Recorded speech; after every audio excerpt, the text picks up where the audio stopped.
السلام عليكم ورحمة الله وبركاته. بعد ما عملنا الفيديوهين اللي فاتوا لتفريزات رمضان اللهم بارك وتربعوا على الترند فترة كبيرة بفضل الله وبفضل دعواتكم، سألتوني على العصاج الاقتصادي. النهاردة مع بعض هنعمل من كيلو لحمة مفروم اي نوع، مش شرط ابدا، مش لازم يبقى بلدي ازاي وهو اقتصادي.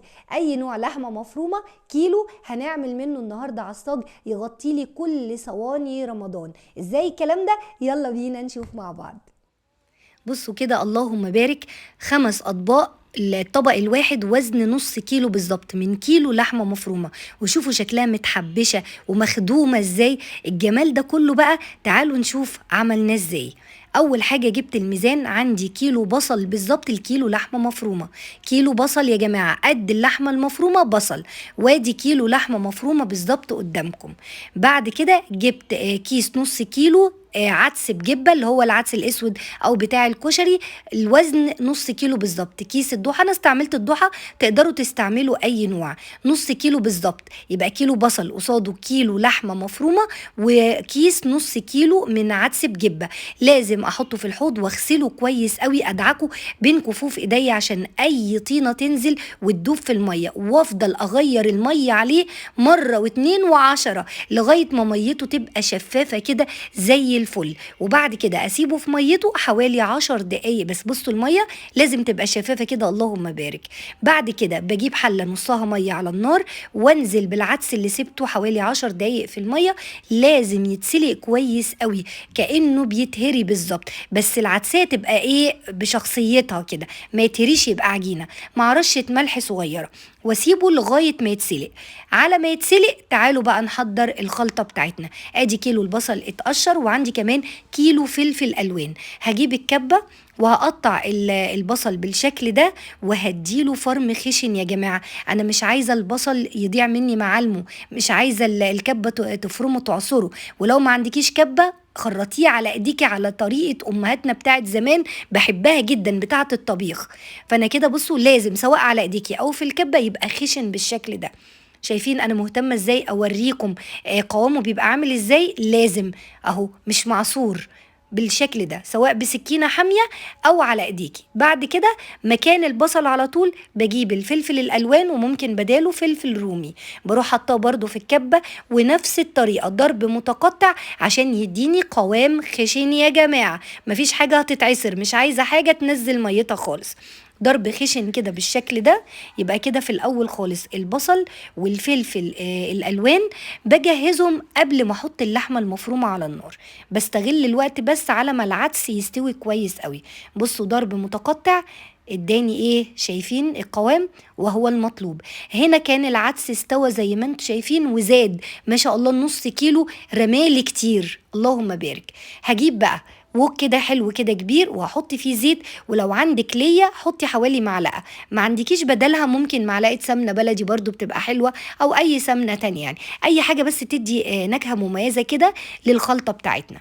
وهنزل باللحمه المفرومه الاول من غير بصل ومن غير اي حاجه، مع شويه ملح، حوالي معلقه صغيره ملح ومعلقه صغيره فلفل تغير لونها. وهنزل بالبصل في الاول. اول ما هتنزلي بالبصل هتقولي ايه ده البصل كتير قوي، الخلطه شكلها مش مظبوط، لا سيبيه شويه هيدبل وينزل ميته واللحمه المفرومه تشربها. بسم الله ما شاء الله، لقيت الوك مش واخد حاجه وانا لسه ما ضفتش بقيه الخلطه بتاعتي. فجبت حله كبيره ونزلت باللحمه المفرومه والبصل، وادي العدس كمان وهو سخن، اوعي تصفيه وتسيبيه يبرد، بشيله من ميته واروح حاطاه كده على اللحمه، واحط عليهم طماطمتين مبشورين بتدي تسكيره حلوه قوي للخلطه ما شاء الله.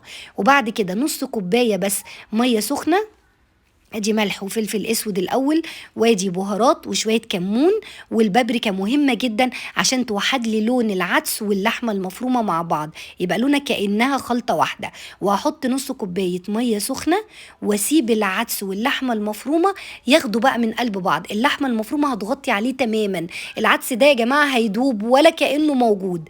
بصوا بعد بالظبط نص ساعه على نار هاديه تيجي تقلبي، مفيش عدس، راح فين؟ ذهب ولم يعد. العدس اختفى في ظروف غامضة. بحط معلقة صغيرة توم عشان تديني عصاج كده مميز وريحته حلوة، واقلبه في قلب بعض. وبعد كده كيلو الفلفل الالوان اللي انا فرمته في الكبة، هقلب كله في بعضه كده يا جماعة، واسيبها بس 5 دقايق كده كله ياخد من قلب بعضه. اللهم بارك. هفضيها في صينية واسيبها تبرد. شوفوا جمال، شوفوا حلاوته. بعد ما فضيتها في صينية وابتدت تبرد، جبت الميزان والاطباق الفل اللي هفرز فيها الخلطة واوريكم. ادي اول نص كيلو انا بعملها نصاص يا دوبك على قد صينيه مكرونه بشاميل حلوه عليها قوي. نص كيلو رقاق جلاش ايا كان هتعمليه في رمضان ان شاء الله، نص كيلو يعمل لك حشوه حلوه قوي. ادي اول نص كيلو، عدوا معايا. 1. الطبق التاني برضو هنحط نص كيلو بالظبط. لو انت بقى بتعملي صواني صغيرة ما تعمليش الطبق نص كيلو، انت ممكن تعملي الطبق ربع كيلو لو الصواني بتاعتك صغيرة. انا عاملاه نص كيلو لان احنا ما شاء الله انا بعمل صواني عائلية، يعني الصينية تكفي العيلة. ادي كمان نص كيلو. ولو تلاحظوا لسه الدخان خارج منها، يعني على الرغم ان انا فضيتها في صينيه مستطيله علشان تبرد اوام واروح على طول معبياها واوريكم الوزن. ادي كده الطبق التاني نص بالظبط اهو. شوفوا او بصوا الدخان عسل. الحشوه ريحتها ما شاء الله يا جماعه. وقد ايه قد ايه العدس فعلا فكره عبقريه، وبيخلي البروتين زياده. يعني انت كده كمان بتزودي نسبه البروتين عندك في الحشوه. فعلا فكرة، ولا طعمه بيبان ولا ملمسه ولا ريحته ولا حد بياخد باله من اي حاجة. بيدوب بمعنى كلمة بيدوب، بس بيدي قوام للخلطة ازيد من قوامها الحقيقي. دي فعلا دي حقيقة يا جماعة. ده كده بقى كام؟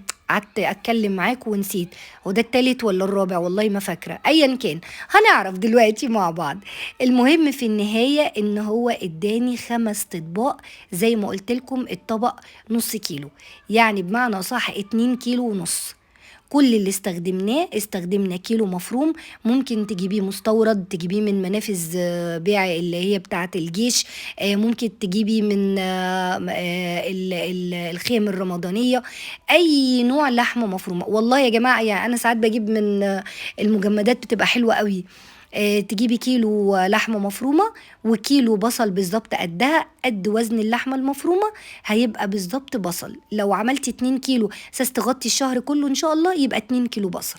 شوفوا شكلها جميل ازاي، وعايزاكم تدوقوا طعمها. انا عايزه اقول لكم الولاد من ورايا قعدوا ياكلوها بالمعلقه من غير ما اخد بالي. يا ولاد دي رمضان. ادي الاخير تقريبا. ده الطبق برضو الاخير، برضو وزن نص كيلو وشوية كمان. وهوريكم دلوقتي بقى الصينية كده بعد ما فضيت. اللهم بارك اهو. بصوا الصينية اهي. ده اخر طبق اللي هو الخامس. ما شاء الله. على ما ناخد الشوية دول ونحطهم في الطبق هيبقى نص كيلو وشوية كمان. ما شاء الله ما شاء الله تبارك الله. ودايما سمي كده وانت بتعملي الحاجة عشان ربنا يبارك في الأكل كله، وتبقى لقمة هنية تكفي 100 بإذن الله. اهو كده انا خلصت الكمية كلها. وطبعا كان لازم اوريكم الميزان واوريكم كيلو اللحمة المفرومة عمل لنا بالظبط قد ايه. شوفوا شكلها بجد انا فرحانة بيها جدا. بصوا ال5 اطباق، وكمان زي ما بقولك لو قللتي عن نص كيلو هيدي معاكي عدد اطباق اكتر. شايفين مفرولة وجميلة ازاي ولا باين فيها اي حاجة. دي كأنها لحمة مفرومة فقط لا غير. الف هنا وشفا ليكم جميعا يا رب. عملناها بمنتهى السهولة. اهم حاجة من ان انت تاخدي المقادير وبس، اهم حاجة عندي تعرفوا خطوات الشغل تمشوا عليها مظبوط. العدس لازم يستوي كويس. فعلوا الجرس واشتركوا في القناة، وسلام.